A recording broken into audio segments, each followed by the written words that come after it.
Special category status. क्या समझते हो स्पेशल कैटेगरी स्टेटस से?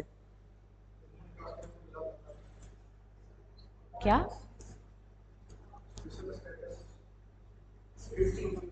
स्टेट्स को जो स्पेशल कैटेगरी स्टेटस मिलता है, कोई आइडिया है कि कौन से आर्टिकल के अंडर हमारे कॉन्स्टिट्यूशन में? चलो, एक तो 370 है और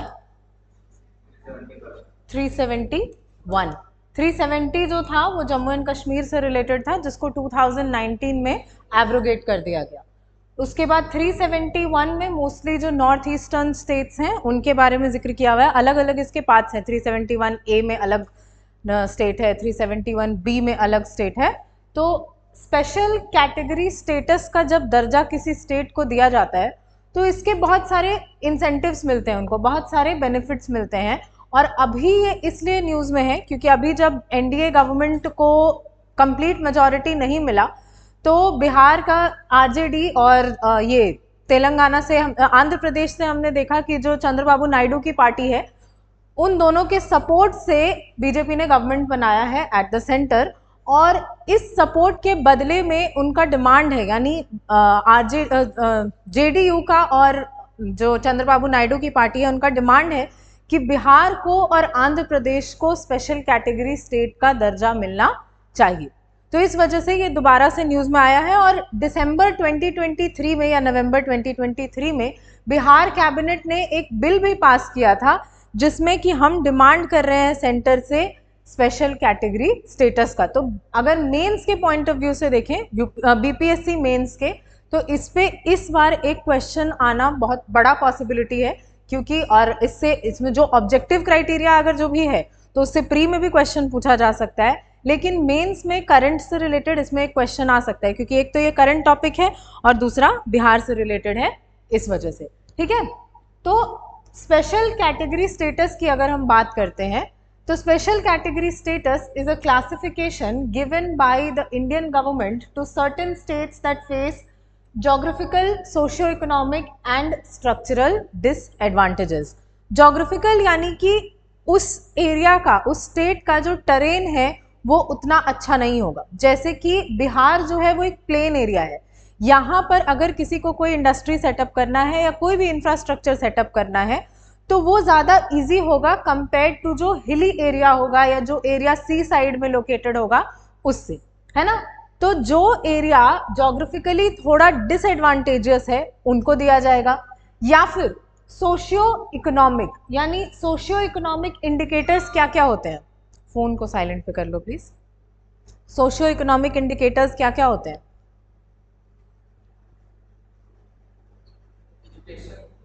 एजुकेशन, हेल्थ, क्या पर कैपिटा इनकम,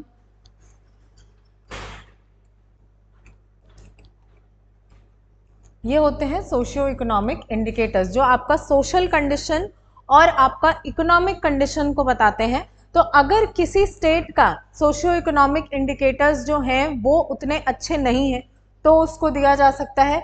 या फिर स्ट्रक्चरल डिसएडवांटेजेस, कि हिस्टोरिकली जो स्टेट रहा है उसका डेवलपमेंट एडिक्वेटली नहीं हो पाया, चाहे जिस भी कारण से ना हो पाया हो। जैसे कि पहले जब बिहार का अगर तुम हिस्ट्री देखोगे तो अगर हम इंडिपेंडेंस के पहले देखें तो बिहार में बहुत ज़्यादा पोटेंशियल था कि Bihar could have been one of the most developed states of the country. लेकिन इंडिपेंडेंस के बाद एक फ्रेट पॉलिसी करके चीज़ होती है, जो पहले दूसरी थी, बाद में उसको चेंज कर दिया गया था, जिसका बहुत बड़ा डिसएडवांटेज हुआ था बिहार को, जिसकी वजह से इंडस्ट्रीज जो थी वो बिहार से माइग्रेट करने लगी। उसके बाद है स्ट्रक्चरल डिसएडवांटेज, यानी कि हमारी जो पॉपुलेशन है वो अभी उतनी ज़्यादा डेवलप नहीं हुई है, जिसकी वजह से यहाँ पर जो चीज़ें हैं वो उतने अच्छे से डेवलप नहीं हो पाएंगे। तो this status aims to provide these states with preferential treatment in federal assistance and tax incentives to boost their development.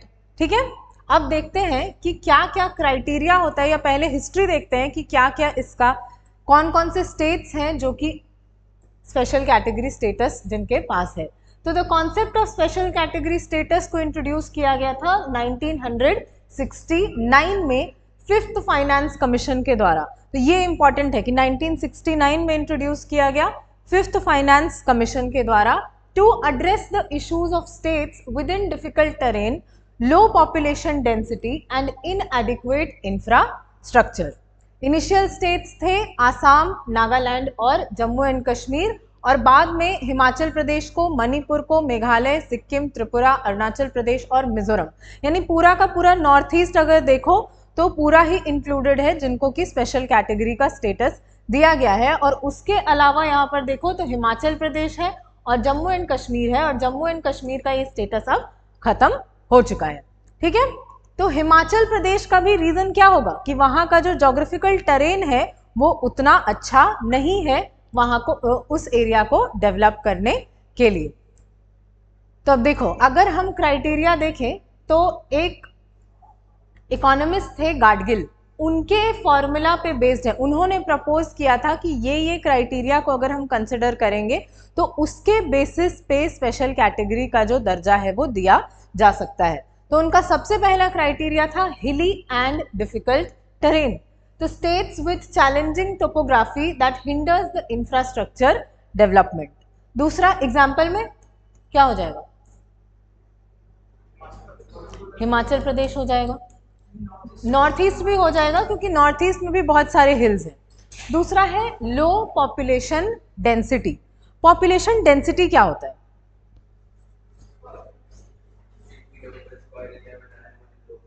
एक, हाँ, पर यूनिट एरिया में कितने लोग रहते हैं। तो states with sparse population that struggle to achieve economies of scale. अब economies of scale, economics का एक कॉन्सेप्ट होता है कि जितना ज़्यादा तुम किसी चीज़ को प्रोड्यूस करोगे ना, उतना ही ज़्यादा उसको प्रोड्यूस करने का कॉस्ट कम होगा। जैसे आज अगर मेरा मन किया कि हम एक पेन बनाएं, तो उस एक पेन को प्रोड्यूस करने में शायद अगर 10 रुपए का पेन है तो मेरे को 20 रुपए लग सकते हैं, लेकिन कल को अगर हम उसको इकोनॉमीज ऑफ स्केल अचीव कर लेते हैं तो 100 पेन बनाने लगते हैं, तो शायद जो मेरा मैन्युफैक्चरिंग कॉस्ट होगा वो 50 रुपीज़ में हम 100 पेन्स को बना सकते हैं। तो अब ये चीज़ जो होती है, इकोनॉमीज ऑफ स्केल किसी भी बिजनेस के लिए बहुत ज़्यादा इंपॉर्टेंट होती है।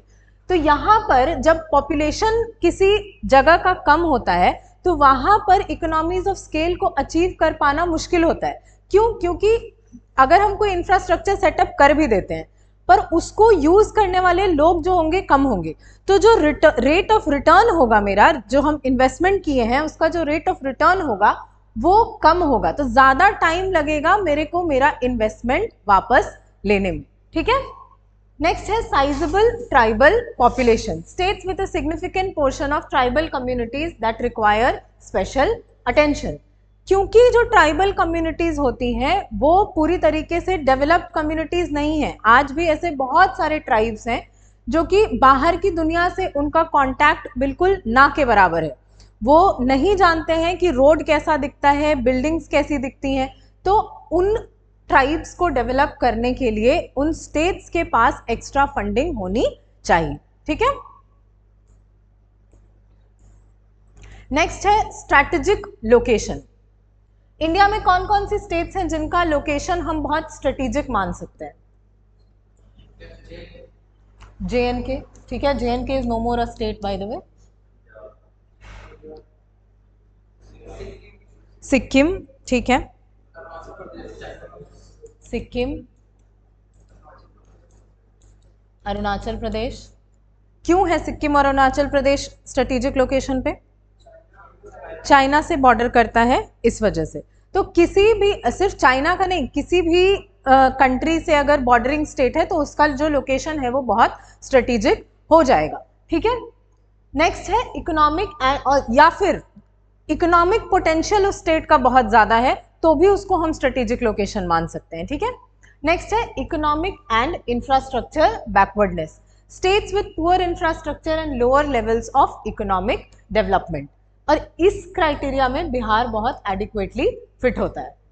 नेक्स्ट है non viability of state finances. States that struggle with financial self sufficiency and require additional central assistance, कि जितना रेवेन्यू स्टेट अपने आप से प्रोड्यूस कर रहा है और जितना असिस्टेंस सेंटर से मिल रहा है, सेंटर देता है ना फाइनेंस कमीशन के रिकमेंडेशंस के हिसाब से, डिवोल्यूशन होता है, जितना भी रेवेन्यू स्टेट के पास है उसका एक सर्टेन पोर्शन, सॉरी सेंटर के पास है उसका एक सर्टेन पोर्शन सेंटर के पास रहता है और बाकी स्टेट्स में डिवाइड कर दिया जाता है। तो वो उस स्टेट के लिए काफी नहीं है अपने पॉपुलेशन के रिक्वायरमेंट्स को मीट करने के लिए, तब जाकर के उसको स्पेशल कैटेगरी स्टेट का दर्जा दिया जाता है। अब हम देखते हैं कि बेनिफिट्स क्या क्या है स्पेशल कैटेगरी स्टेटस के। तो सबसे पहला है फाइनेंशियल असिस्टेंस।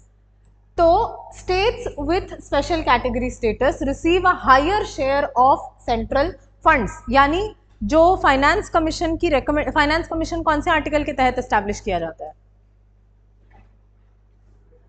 ये पूछ चुका है एग्जाम में, आर्टिकल 280। ये जितनी भी कॉन्स्टिट्यूशनल बॉडीज हैं वो कौन से आर्टिकल के तहत एस्टैब्लिश की जाती हैं, वो बिल्कुल रटा हुआ होना चाहिए। 324 इलेक्शन कमीशन, 280 ये फाइनेंस कमीशन, यूपीएससी किसके तहत किया जाता है, ये सारा याद होना चाहिए, ठीक है। तो इन स्टेट्स को जिनको भी स्पेशल कैटेगरी स्टेट का दर्जा दिया जाता है, उसमें जब डिवोल्यूशन होता है ना फाइनेंस कमीशन के रिकमेंडेशन के हिसाब से, तो उन स्टेट्स को एक्स्ट्रा असिस्टेंस दिया जाता है। दूसरी चीज कि एक चीज होता है कि सेंटर जो होता है वो बेयर करता है 90% of the state expenditure on centrally sponsored schemes. अब देखो नॉर्मल केसेस में, जैसे अभी अगर हम बिहार की बात करते हैं तो अभी हमारे पास ये स्पेशल कैटेगरी स्टेट का दर्जा नहीं है। तो कोई भी सेंट्रली स्पॉन्सर्ड स्कीम की अगर हम बात करते हैं, अब पहले समझाना पड़ेगा कि सेंट्रली स्पॉन्सर्ड स्कीम क्या होता है। देखो 3 तरीके का स्कीम होता है।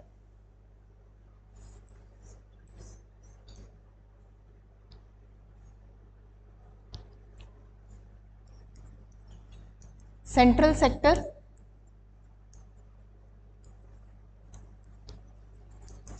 सेंट्रली स्पॉन्सर्ड और state sector. Central sector scheme का मतलब कि 100% इसका जो एक्सपेंडिचर होगा वो सेंटर बेयर करेगा।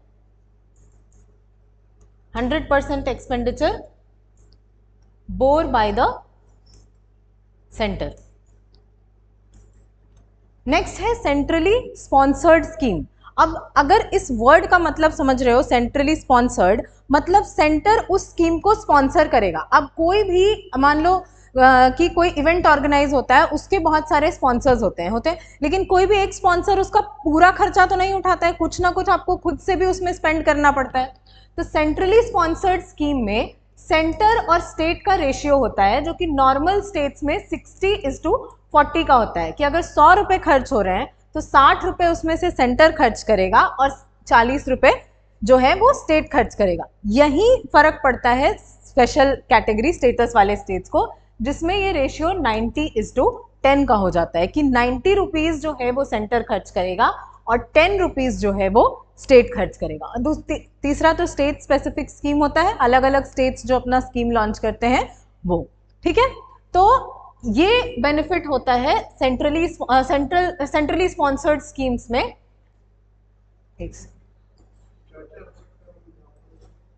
क्या एग्जाम्पल क्या क्या हो सकता है? जो एजुकेशन से रिलेटेड स्कीम्स होती हैं जनरली वो सेंट्रली स्पॉन्सर्ड होती हैं, जैसे कि मिड डे मील स्कीम हो गया, वो सेंट्रली स्पॉन्सर्ड हो गया। या फिर अगर सेंट्रल सेक्टर की बात करें तो I guess digital India scheme जो है वो सेंट्रली स्पॉन्सर्ड। फिर जल जीवन मिशन, ये सेंट्रली स्पॉन्सर्ड है, ठीक है।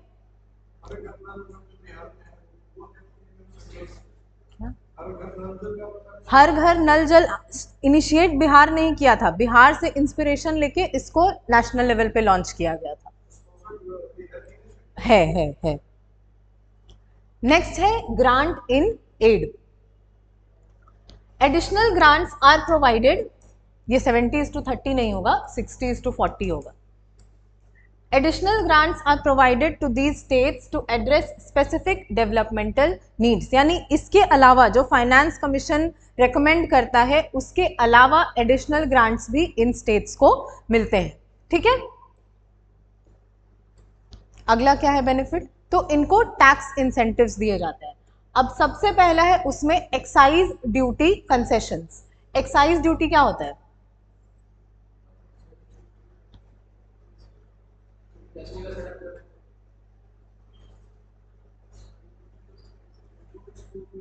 हाँ, इंपोर्ट एक्सपोर्ट में जो ड्यूटी लगाया जाता है उसको बोलते हैं एक्साइज ड्यूटी। तो इंडस्ट्रीज इन दीज स्टेट्स में receive excise duty concessions promoting industrial development. जिस भी स्टेट में अगर एक्साइज ड्यूटी में कंसेशन मिल रहा है तो उस स्टेट में इंडस्ट्रीज जो है वो ज़्यादा जाना चाहेंगी ताकि वहाँ पर उनको बेनिफिट जो है वो ज़्यादा मिल सके। नेक्स्ट है income tax benefit. Certain tax incentives are offered to attract investment in these states. फिर है प्रायोरिटी इन फंडिंग, जिसमें आता है special plan assistance. States with special category status get priority in accessing funds from the central government special plan assistance and other developmental programmes. जैसे कि Covid के दौरान centre ने बहुत सारे प्रोग्राम्स चालू किए थे स्टेट्स को असिस्ट करने के लिए, तो वैसे टाइम पे या किसी भी अगर कोई स्पेशल प्लान बनता है सेंटर का स्टेट्स को असिस्ट करने के लिए, तो जो स्पेशल कैटेगरी स्टेट्स होती हैं उनको पहले फंडिंग का एक्सेस मिलता है, बाकी स्टेट्स को बाद में। ठीक है, इनको प्रायोरिटाइज किया जाता है। लेकिन इसमें कुछ इश्यूज एंड कंट्रोवर्सीज भी हैं कि अगर इतना ही अच्छा है तो सारे स्टेट्स को ही स्पेशल कैटेगरी स्टेट का दर्जा दे देना चाहिए। फिर ज़रूर मतलब अगर हर चीज़ सेंटर करने के लिए केपेबल ही है तो फिर क्यों नहीं इतनी इजीली ये जो स्टेटस है वो दे दिया जाता है। अभी रिसेंटली जब बजट अनाउंस हुआ था, मतलब इंटरिम बजट अनाउंस हुआ था, उस टाइम पे निर्मला सीतारमन का स्टेटमेंट आया था कि अभी सेंटर का कोई प्लान नहीं है कि किसी भी स्टेट को स्पेशल कैटेगरी स्टेटस दिया जाएगा, क्योंकि जो 16th फाइनेंस कमीशन का जो अब रिकमेंडेशंस आएगा उसके हिसाब से स्पेशल कैटेगरी स्टेटस जो है वो नहीं अब किसी भी स्टेट को देना है। और उन रिकमेंडेशंस को फॉलो करना, मतलब बाइंडिंग नहीं होते हैं वो रिकमेंडेशंस, लेकिन फिर भी जनरली उनको फॉलो किया ही जाता है।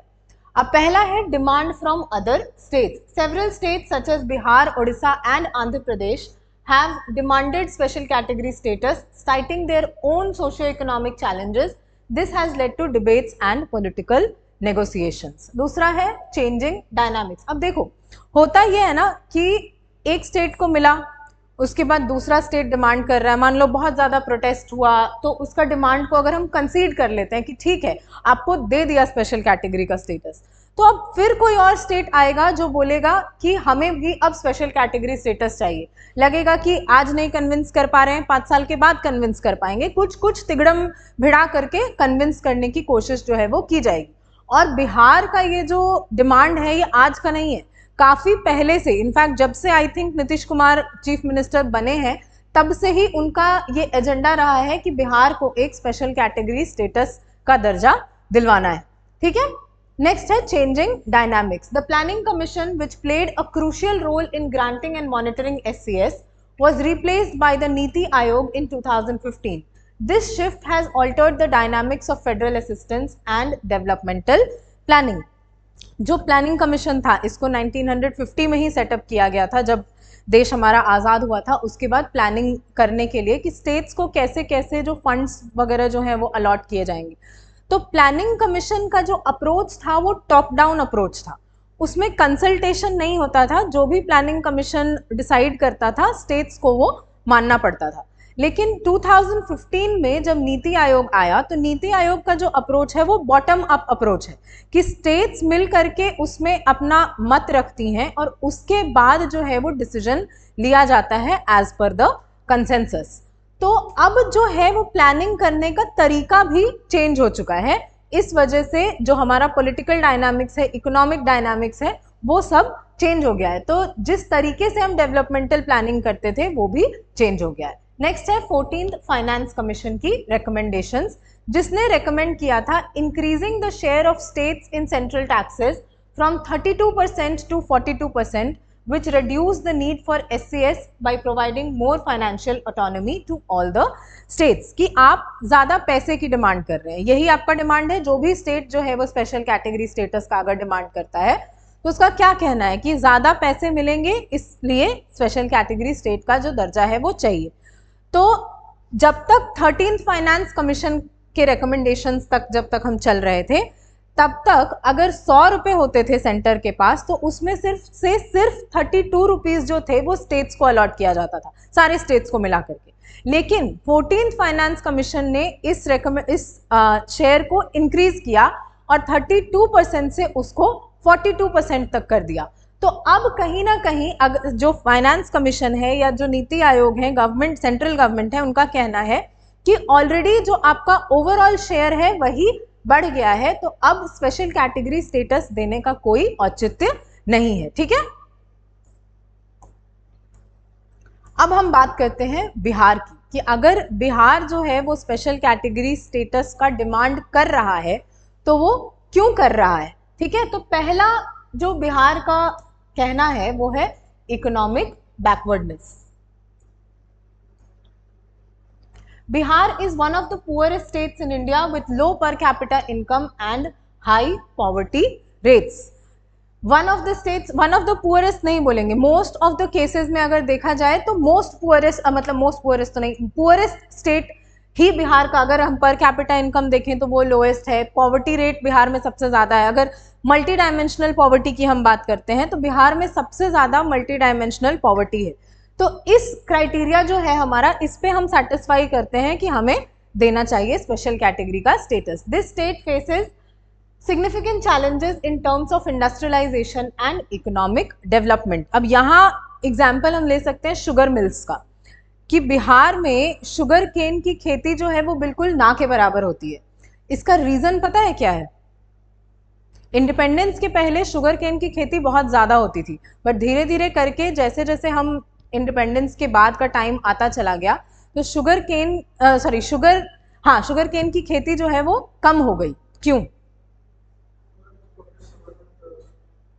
नहीं, it is one of the easiest crops to grow, sugar cane.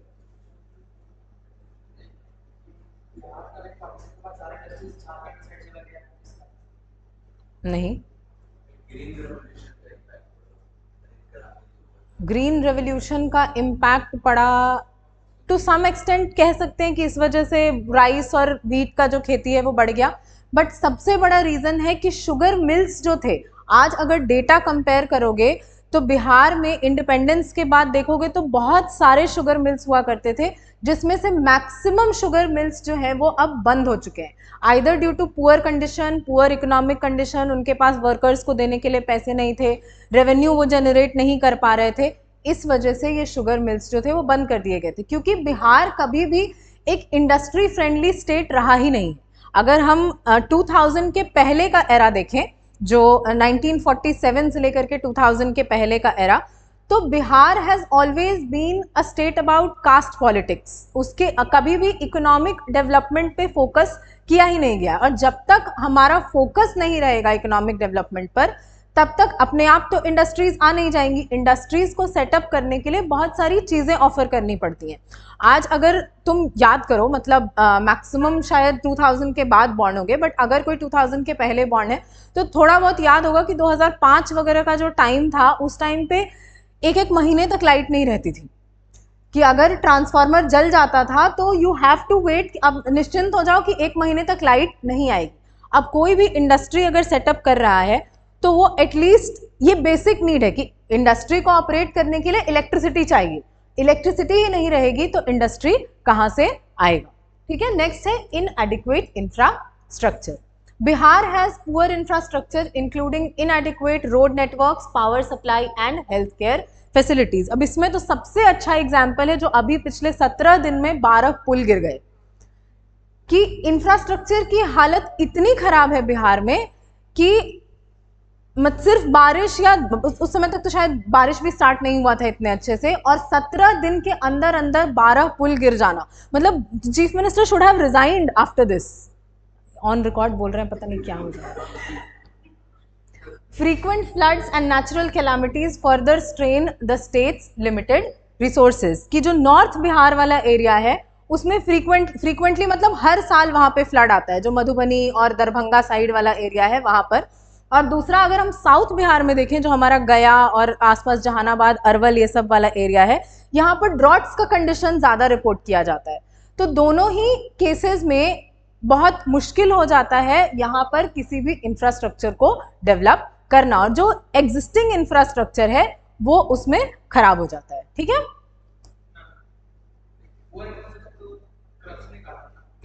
Poor infrastructure corruption के कारण है, बट फंडिंग उतना मिला भी नहीं जितना मिलना चाहिए था, जितना फोकस होना चाहिए था, क्योंकि कास्ट पॉलिटिक्स में हमारा ज़्यादा फोकस रहा कि वोट्स को, वोट बैंक पॉलिटिक्स ज़्यादा रहा, तो कभी भी इकोनॉमिक, सोशल डेवलपमेंट, इन सब चीज़ों पर हमने फोकस किया ही नहीं। ठीक है,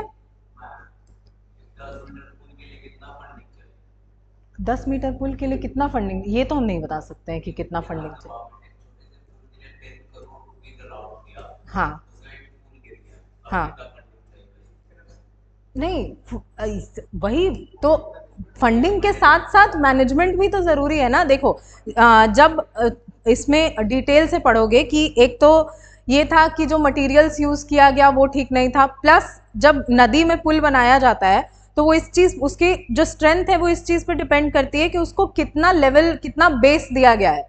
वो अगर नदी के बिल्कुल मतलब इतना नहीं दिया जाएगा कि वो थम सके भार को, तो वो बहुत मुश्किल हो जाता है। प्लस दूसरा रीज़न था कि जब नदी में बहुत ज़्यादा पानी कलेक्ट हो जाता है ना, तो धीरे धीरे करके जो पुल का, जैसे अब मान लो ये पुल है, ठीक है, तो यहाँ पे ऐसे बाउंड्रीज लगाए जाते हैं, पिलर्स होते हैं, यहाँ पर ना मिट्टी जमा होने लगती है, तो धीरे धीरे करके पानी का जो फ्लो है वो कम होने लगता है, जिससे बाढ़ की सिचुएशन आ सकती है।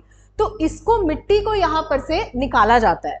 अब ये मिट्टी अगर, अब यहाँ मतलब एग्जैक्टली यहाँ पर से नहीं, इधर उधर भी मिट्टी जमा हो जाती है, तो यहाँ पर से जब मिट्टी निकाला जाएगा तो इसके बेस के पास जब आ जाएगा ना, मिट्टी तो मशीन से ही निकालेगा, आदमी तो निकालेगा नहीं, तो इसका बेस के पास अगर ये चीज आ जाता है, तो अब किसी भी चीज में अगर मान लो यही पिलर है, इसको बार बार तुम किसी मशीन से टकराते रहोगे तो वो धीरे धीरे करके कमजोर हो जाएगा। प्लस ये मिट्टी जो है वो धीरे धीरे करके इस पिलर को और ज्यादा स्ट्रांग बना रही थी, और वो मिट्टी हट जाने के बाद ये जो पिलर है वो उसके गिरने के चांसेस जो थे वो और ज्यादा बढ़ गए थे। तो करप्शन तो है ही रीजन, बट एक्चुअली में जो कंस्ट्रक्शन था वो भी उतना एडिक्वेट नहीं था, जो जितना उसको रेनोवेशन कर मिलना चाहिए था वो सब चीजों पर ध्यान नहीं दिया गया। ठीक है, नेक्स्ट है social indicators. Bihar has low literacy rates and poor health indicators such as high infant mortality and maternal mortality rates. तो लिटरेसी के मामले में तो पता ही है कि हम लोग लोएस्ट लेवल पे हैं, बिहार जो है वो लोएस्ट लेवल पे है। The state struggles with high population density and significant migration issues, कि हमारा जो पॉपुलेशन डेंसिटी है वो बहुत हाई है, जितना, क्योंकि हमारा फर्टिलिटी रेट बहुत हाई है, इस वजह से पॉपुलेशन डेंसिटी भी बहुत ज़्यादा हाई है। तो अब याद करो कि स्पेशल कैटेगरी स्टेटस का जो दर्जा देने वाला क्राइटेरिया था, उसमें एक क्राइटेरिया था लो पॉपुलेशन डेंसिटी, तो उसको बिहार सेटिस्फाई नहीं करता है। दूसरा, हिली और डिफिकल्ट टेरेन, उसको बिहार कभी भी सेटिस्फाई नहीं कर पाएगा, क्योंकि बिहार से ज़्यादा फर्टाइल और समतल ज़मीन किसी और स्टेट के पास है ही नहीं। A recent survey by the Niti Aayog reveals that Bihar is the state with highest number of poor, with 26.59% multidimensionally poor in 2022-23, which is much higher than the national average of 11.28%. मतलब अगर हम देखें multidimensionally poor का क्या मतलब होता है? हाँ, एजुकेशनली, सोशली, फाइनेंशियली, हर तरीके से पुअर है वो। ठीक है, तो उसको बोलते हैं मल्टी डायमेंशनली पुअर। तो नीति आयोग की एक सर्वे रिपोर्ट के हिसाब से इंडिया में अगर हम देखें तो 100 में से 11 लोग ऐसे हैं जो कि मल्टी डायमेंशनली पुअर हैं, और वही अगर हम कंपैरिजन करते हैं बिहार का तो 100 में से 26 लोग ऐसे हैं जो कि मल्टी डायमेंशनली पुअर है। दो ऐसे देखने से लगता है कि बहुत ज़्यादा इंप्रूवमेंट है, जो कि एक्चुअली में है भी, बट अगर नेशनल एवरेज से इसको कंपेयर किया जाए तो बहुत स्टार्क डिफरेंस है, जिसको कि अभी हमें मिटिगेट करना है। Per capita GDP of Bihar is ₹60,000 compare to 1,69,496 as the national average of 2022-23। मतलब शायद 3 गुना के लगभग है, अगर नेशनल देखा जाए और बिहार का देखा जाए तो 3 गुना, अगर 1,80,000 होता है 3 गुना, बट 1,70,000 है तो लगभग उतना ही है। The state also lags in various human development indicators as well. Human development indicators यानी कि education, हमारा per capita income, फिर ये क्या बोलते हैं उसको, employment, ठीक है, वो हम भूल रहे, हाँ health indicator, सही बात है।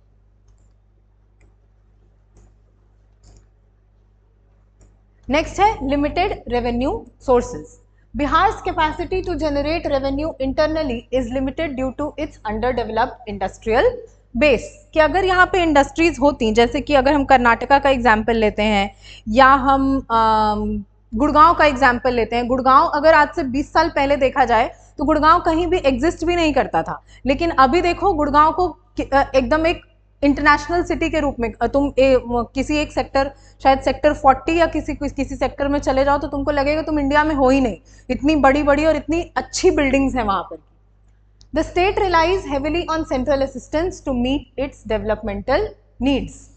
ठीक है, नेक्स्ट है historical and structural challenges. Bihar faces significant economic challenges including a lack of industrial development and limited investment opportunities. The bifurcation of the state resulted in the shifting of industries to Jharkhand, exacerbating the employment and economic growth issues in Bihar. कब हुआ था separation Bihar और झारखंड का?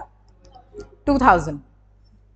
ठीक है, तो mostly जो industries वाला हिस्सा था वो झारखंड में चला गया, जितने भी मिनरल्स वगैरह थे वो सारे झारखंड में चले गए, जैसे कोल हो गया, आयरन हो गया, ये सारा झारखंड में चला गया। तो अब बिहार के पास फिर से कुछ भी नहीं बचा था।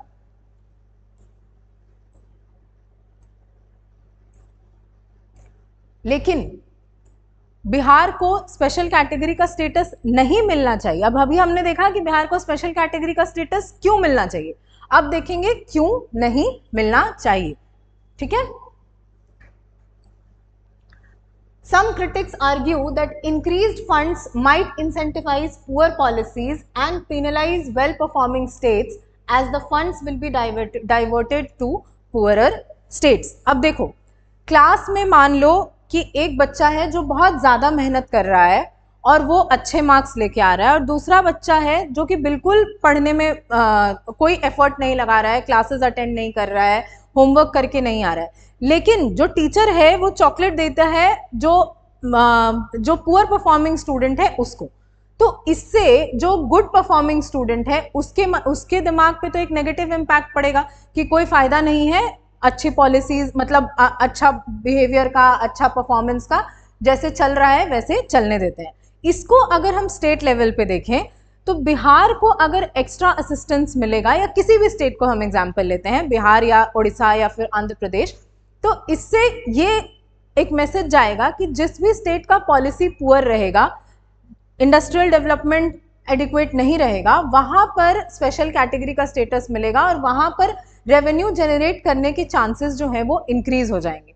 तो एक नेगेटिव मैसेज जाएगा जो अच्छी परफॉर्मिंग स्टेट्स हैं, जैसे कि जो साउथ इंडियन स्टेट्स हो गई, कर्नाटका, तमिलनाडु, ये सारी, तो अब वो जो है उसके बाद अच्छा परफॉर्म शायद करना बंद कर दें। ठीक है, historically poor rule of law in Bihar has been a major barrier to growth and investment.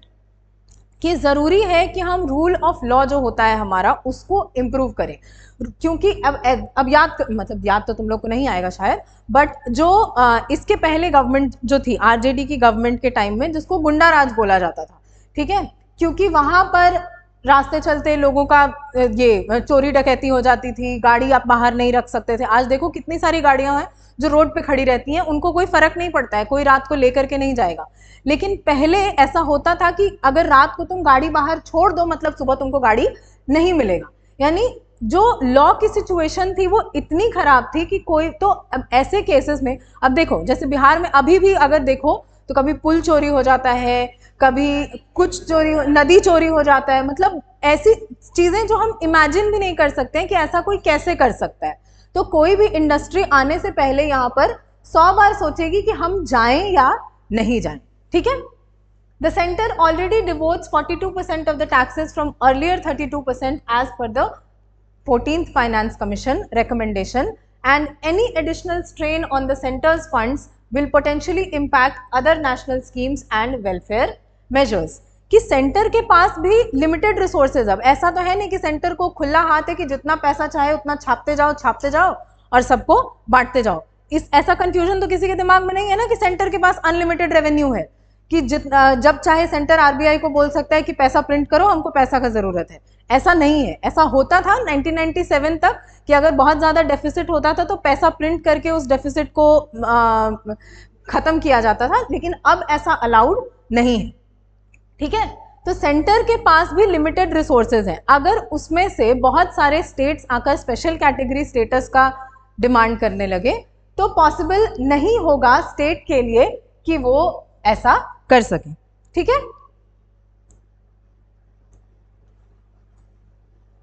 Next है Bihar is one of the fastest growing states in India. In 2022-23 Bihar GDP grew by 10.6%, higher than the national average of 7.2%। तो एक तरफ आप बोल रहे हैं कि आपका जो इकोनॉमिक कंडीशन है वो खराब है, और दूसरी तरफ आपका जो जीडीपी है वो सेंटर से भी ज्यादा आगे बढ़ रहा है। अब ये इसका रीजन बताओ कि ये क्यों हुआ होगा। क्या लगता है कि बिहार का जो जीडीपी है वो सेंटर के जीडीपी से ज्यादा कैसे बढ़ा होगा?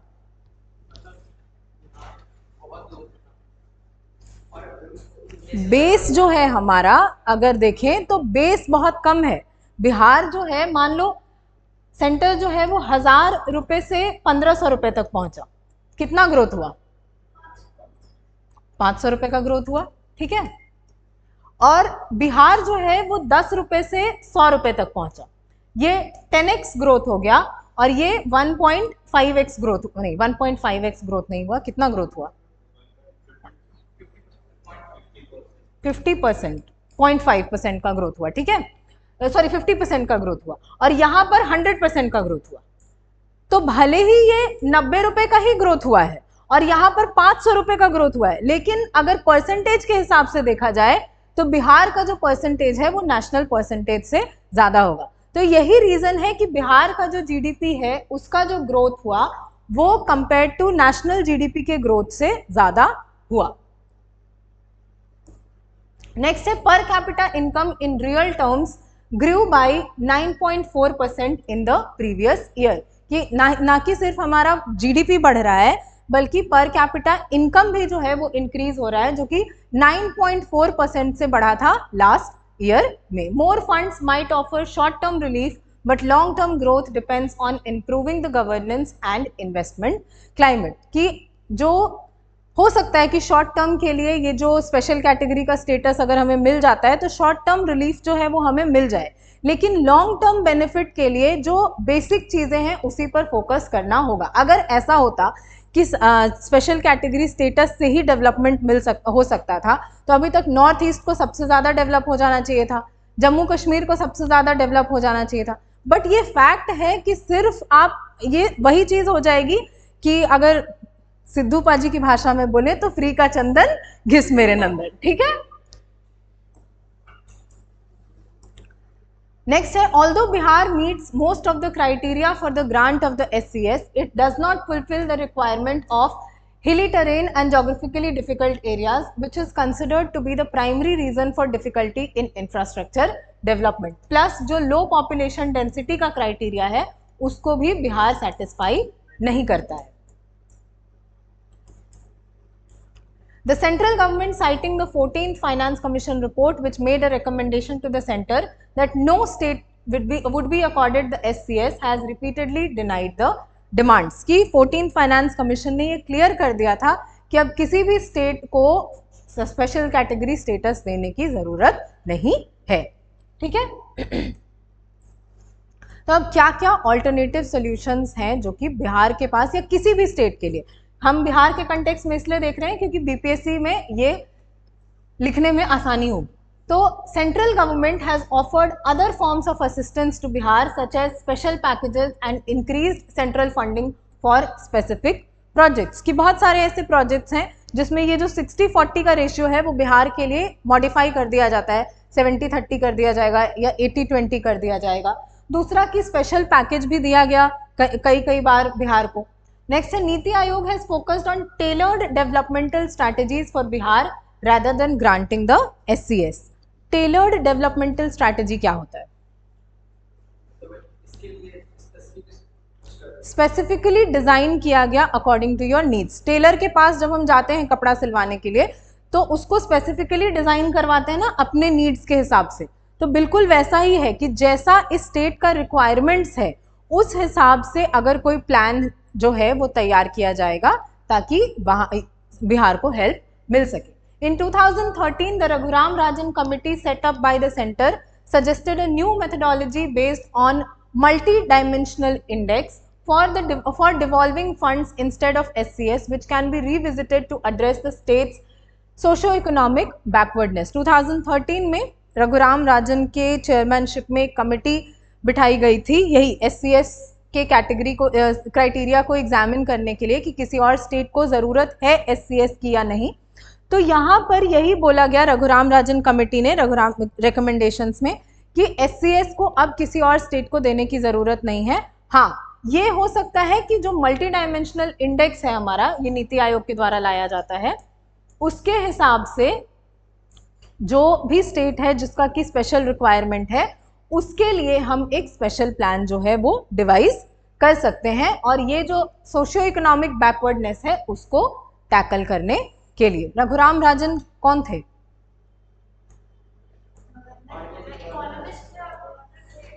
RBI के गवर्नर थे। नेक्स्ट है implement policies that gradually reduce the state's dependency on central assistance by promoting self sufficiency and economic diversification, encourage states to generate their revenue streams. की जो बात हुई कि अगर हम फोकस करते रहेंगे कि सेंटर से रिसोर्स आता रहेगा उसके बाद ही हम डेवलपमेंट करेंगे तो खुद में हम कभी भी सेल्फ सफिशिएंट नहीं बन पाएंगे। तो बहुत ज़रूरी है कि हम अपने स्टेट अपने हिसाब से कैसे अपने आप में एक सेल्फ सफिशिएंट आत्मनिर्भर, सिर्फ भारत को आत्मनिर्भर बनने की ज़रूरत नहीं है, भारत के एक एक स्टेट को, एक एक राज्य को आत्मनिर्भर बनने की ज़रूरत है। तब जाके हो सकता है कहीं भारत जो है वो कंप्लीटली आत्मनिर्भर बन पाएगा। ठीक है। Analyst suggest that Bihar needs a stronger rule of law for sustainable economic growth, कि लॉ को बहुत ज़्यादा स्ट्रॉन्ग बनाने की ज़रूरत है बिहार में, तब जाकर के कहीं ये जो चीज़ है वो हो पाएगी। क्या क्या स्टेप्स हम ले सकते हैं? सबसे पहला है education revamp. The recommendations of the Right to Education Forum, a consortium of experts, focus on improving early childhood development, ICDS centers, teacher training and pedagogy shifts towards a more interactive and technology integrated approach। Education में change लाने की ज़रूरत है और सबसे बड़ा need, मतलब हम बोलेंगे most required अगर कोई चीज़ है at present बिहार में तो वो ये है कि एजुकेशन लेवल को हम इम्प्रूव करें, खास करके जो गवर्नमेंट स्कूल्स हैं वहाँ पर। इनफैक्ट गवर्नमेंट स्कूल्स क्यों, देखो अगर हायर एजुकेशन की हम बात करते हैं तो बिहार के पास ऑफर करने के लिए क्या है। अगर हम इंजीनियरिंग की बात करें तो NIT पटना के अलावा बिहार इंजीनियरिंग कॉलेज है, बट वो क्या ऑफर करता है? अगर वहाँ से कोई पढ़ के निकल रहा है तो क्या वो एक वेल सेटल्ड लाइफ जी पाएगा? Not possible. ठीक है। यहीं एक लड़की आई थी, उसको वो हाजीपुर से पढ़ के आई थी, बिहार इंजीनियरिंग कॉलेज की थी, उसको एक मंथ में 18,000 रुपये की सैलरी मिल रही थी after completing her 4 years of engineering. तभी वो मतलब इसीलिए वो तैयारी करना चाहती थी, बोली क्योंकि मैम 18,000 में तो कुछ हो नहीं सकता है, और वो प्लेसमेंट हुआ था उसका, ऐसा भी नहीं है कि। नेक्स्ट है skilling and job creation. Bihar's youth bulge needs skilled opportunities. Focus should be on skilling initiatives aligned with growing industries alongside fostering entrepreneurship through programs like Single Window Investment Promotion Board and attract businesses and create a job market। कि बिहार में जो investment है उसको attract करने की बहुत ज़्यादा ज़रूरत है। इन्वेस्टमेंट्स यानी कि जो बड़ी बड़ी कंपनीज हैं जैसे टाटा हो गया या विप्रो हो गया, इन सबको बिहार में सेटअप करने की ज़रूरत है ताकि बिहार के लोग जो हैं उनको अपॉर्चुनिटी मिले, और उनको अब वो इंडस्ट्रीज बिहार में तभी आएंगी जब उनको लगेगा कि बिहार में एक टैलेंट पूल है। जब तक स्किल्ड इंडिविजुअल्स नहीं रहेंगे बिहार में तब तक इट इज़ नॉट पॉसिबल कि कोई भी इंडस्ट्री जो है वो बिहार में आएगी। और स्किल्ड इंडिविजुअल्स को लाने के लिए स्किलिंग प्रोग्राम्स जो हैं उनको प्रोवाइड करना पड़ेगा। आज एक एवरेज बिहार के इंसान से अगर हम बात करके देखें तो कंप्यूटर्स कैसे ऑपरेट, स्मार्टफोन सब चला लेंगे क्योंकि आजकल जियो का ज़माना है, तो स्मार्टफोन हो सकता है सब ऑपरेट कर लेगा, लेकिन बेसिक अगर उसको बोलो कि एक पीपीटी बना दो या एक्सेल शीट में एंट्री कर दो, तो ये सब हर किसी को नहीं सिखाया जाता है, जिसका बहुत बड़ा रीज़न है। कल के जो न्यूज़पेपर एनालिसिस था उसमें डिस्कस किए थे कि कंप्यूटर लिटरेसी इंडिया में बहुत कम है। अगर हम देखें, अगर उसमें कंपैरिजन भी था कि वहीं जहां केरला में लगभग 56% कंप्यूटर लिटरेसी है, अगर हम बिहार में देखें तो वो 20% भी नहीं है। तो ये बहुत, और ये कंप्यूटर लिटरेसी आज के ज़माने में एक बेसिक स्किल है। जिस तरीके से आपको ये झाड़ू लगाना आना चाहिए या फिर खाना बनाना आना चाहिए, बाय द वे लड़कों के लिए भी खाना बनाना एक बेसिक स्किल है, ठीक है। तो उसी तरीके से कंप्यूटर लिटरेसी भी एक बेसिक स्किल है कि अगर तुमको कल को जाकर के बोला जाए कि, क्योंकि आज नहीं तो कल ये जो बुक्स हम यूज कर रहे हैं ये शिफ्ट करेंगी, आज ऑफिसेज जो हैं वो धीरे धीरे करके ऑनलाइन शिफ्ट हो रही हैं, तो उसके लिए आपको वो टैलेंट आपके अंदर, वो स्किल आपके अंदर होना चाहिए, प्लस सीखने की इच्छा होनी चाहिए। आज बिहार, एक एवरेज बिहार का इंसान हो सकता है कि बाहर जाकर के वो बहुत काम करे, दिन में 12, 14, 16 घंटा काम करेगा, लेकिन जब वो बिहार वापस आएगा तो वो लाट साहब बन जाता है।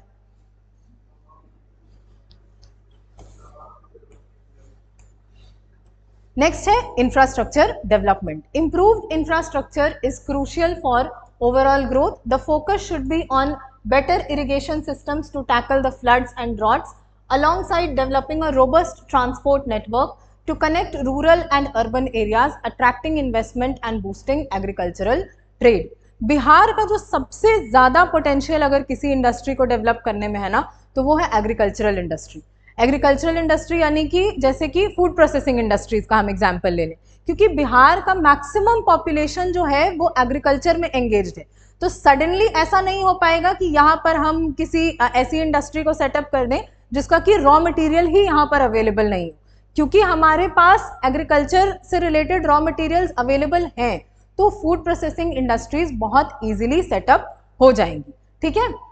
तो और दूसरी चीज की इरिगेशन, जो फ्लड आ रहा है, ड्रॉट आ रहा है, तो ये ऐसा तो है नहीं कि रातों रात आ जाता है, फ्लड आने में टाइम लगता है, ड्रॉट आने में टाइम लगता है, और ये हर साल ये चीज हो रही है। तो क्यों आप कोई सरकार से जब वोट देने जाओ तो ये चीजें सोचो, सरकार से ये चीजें पूछो, मतलब सोशल मीडिया प्लेटफॉर्म्स का यूज करके बिल्कुल पूछ सकते हो। सोशल मीडिया प्लेटफॉर्म्स को यूज करके सवाल पूछा जा सकता है गवर्नमेंट से कि अगर हर साल ये प्रॉब्लम हो रही, हाँ हो सकता है सिर्फ तुम्हारा बात नहीं सुना जाएगा, लेकिन एक इंसान का नहीं सुनेंगे, लेकिन 1000 इंसान अगर वो बात बोलेगा तब जरूर उस चीज को सुना जाएगा, ठीक है। तो लेकिन अभी जब तक एग्जाम ना निकाल लो तब तक कुछ मत सोशल मीडिया पे पोस्ट करना, वरना कोई ठिकाना नहीं है कि हाँ। तो जब ये प्रॉब्लम हर साल हो रही है तो उसको टैकल करने के लिए आज तक हम कोई सॉल्यूशन क्यों नहीं डेवलप कर पाए हैं। हर साल हम देख रहे हैं बाढ़ आ रहा है, उसमें बहुत सारे लोग मर रहे हैं, घर के घर बह जा रहे हैं, तो क्यों उसको हम अभी तक टैकल नहीं कर पाए हैं। दूसरा है अर्बन और रूरल एरियाज को कनेक्ट करने की जरूरत है। ये सिर्फ बिहार के लेवल पे ही नहीं, अगर हम नेशनल लेवल पे भी बात करें तो भी अर्बन और रूरल एरियाज को कनेक्ट करने की ज़रूरत है, क्योंकि रूरल एरियाज से बहुत सारे ऐसे लोग हैं जो कि अर्बन एरियाज में माइग्रेट करते हैं एम्प्लॉयमेंट अपॉर्चुनिटीज़ के लिए, ठीक है। नेक्स्ट है women empowerment and social inclusion. Bihar faces challenges with gender equality and social stratification. Initiatives focused on women's education, skill development and financial inclusion, alongside tackling social inequalities through stricter enforcement of laws and promoting social harmony. ये जो caste politics है, इससे बिहार को निकलने की बहुत ज़्यादा ज़रूरत है, एकदम एक्सट्रीम रिक्वायरमेंट, वरना हो सकता है कि जो सिचुएशन अभी है अगले 40-50 सालों तक वैसे ही सिचुएशन रहेगी। सिर्फ जो इम्पॉर्टेंट सेंटर्स हैं वो डेवलप हो जाएंगे, जैसे पटना डेवलप हो जाएगा, या फिर अभी दरभंगा पे फोकस किया जा रहा है, भागलपुर पे फोकस किया जा रहा है, वो सब डेवलप हो जाएगा, लेकिन जो रूरल एरियाज हैं, जो कोर है बिहार का, वो आज भी पुराने ज़माने में ही रह जाएगा, ठीक है। आई डोंट थिंक इसके आगे कुछ है। तो स्पेशल कैटेगरी स्टेटस समझ में आ गया? कोई डाउट है किसी को?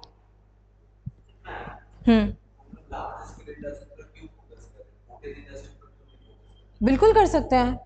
क्यों नहीं कर रहे हैं? ये तो यही तो सरकार से पूछा जा रहा है कि ठीक है, हमारे पास लार्ज स्केल इंडस्ट्रीज के लिए शायद रेवेन्यू नहीं होगा कि हम लार्ज स्केल इंडस्ट्रीज को यहाँ पर सेटअप कर सकें, बट स्मॉल स्केल इंडस्ट्रीज, आज देखो एक बिहार की एम्ब्रॉयडरी होती है,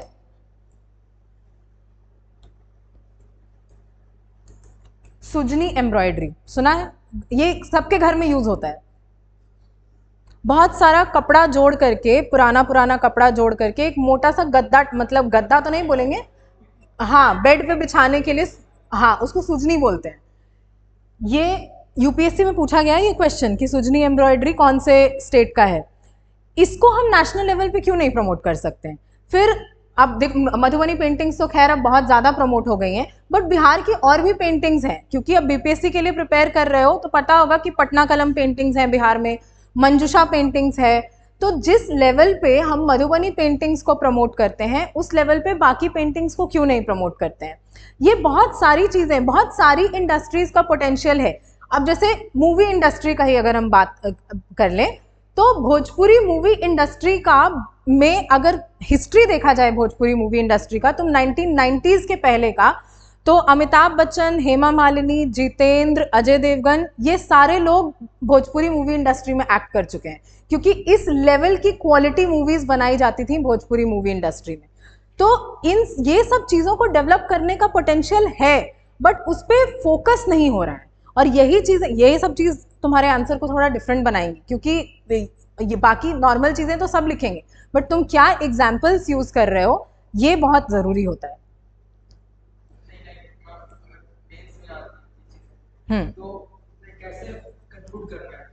कैसे कंक्लूड करना है?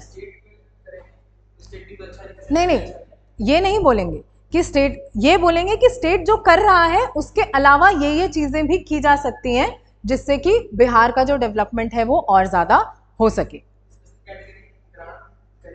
करें या ना करें, अब ये तुम्हारा खुद का वो होना चाहिए, स्टैंड होना चाहिए। तुम इससे रिलेटेड और पढ़ो, एडिटोरियल्स पढ़ो कि क्या स्पेशल, मोस्ट इंपॉर्टेंटली नहीं करना चाहिए, क्योंकि स्पेशल कैटेगरी स्टेटस का जो हमने डीमेरिट्स देखा उसमें ये था कि सेल्फ सफिशिएंट नहीं हो पाएंगे हम कभी भी। अगर हम सिर्फ स्पेशल कैटेगरी स्टेटस पे ही रिलाई करेंगे तो सेल्फ सफिशिएंसी बहुत ज़्यादा इंपॉर्टेंट होती है।